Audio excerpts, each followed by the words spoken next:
మళ్ళీ కూడా 45 నెలల తర్వాత వచ్చారు. ఎట్లా పని చేసింది? బాగా పనిచేసింది. ఎన్ని రోజులు చచ్చిపోయింది పురుగు పుడతానే? కానీ 2-3 రోజులకి 2-3 రోజులకి 2-3 రోజులు చనిపోయింది. మళ్ళీ ఏం పురుగు ఏం కనపడలేదు. మళ్ళీ ఏం మామూలు చెనిక్కాయ కొట్టే వాడినారా? ఇంకా వేరే మనం చెనిక్కాయ కొట్టే ఓన్లీ చెనిక్కాయ మనం వాడింది. నేను ఏరే దానికి నేనేం చెప్తూ. మీ పేరున్నా?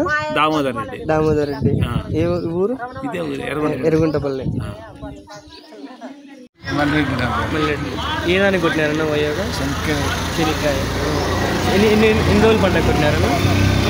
తర్వాత కొట్టినారు. కొట్టిన ఎన్ని రోజులకు పని చేసింది? పని చేసింది. ఓకే. కొట్టిన తర్వాత మళ్ళీ పురుగు ఏది లేదు కదా? మళ్ళా వచ్చింది. మళ్ళీ ఒకసారి కూడా కొట్టినారా? 2 సార్లు స్ప్రే చేయించింది. ఒకసారి కంట్రోల్ కాదు. చంద్రశేఖర్ రెడ్డి వాడినారన్నా వయోగా ముందు? లాస్ట్ టైం వాడినాను. బాగా రిజల్ట్ బాగుంది. కొట్టిన ఎన్ని రోజులకి పని చేసింది? ఎన్ని రోజులు పని చేసింది? 20 days పని చేసింది. 20 days బాగుంది. అంటే కొట్టిన తర్వాత మళ్ళీ పురుగు ఏం రాలేదు కదా? రాలేదు. ఎట్లా అనిపించింది అన్న మందు కొట్టినాక? అంటే అయితే బాగా వచ్చింది. నాకు గ్రోత్ కూడా బాగా వచ్చింది. సరే ఫస్ట్ బాగా నమ్మిన దీన్ని ఫస్ట్ టైం కొట్టి బాగా రిజల్ట్ బాగా వచ్చింది. ఎస్ అన్న.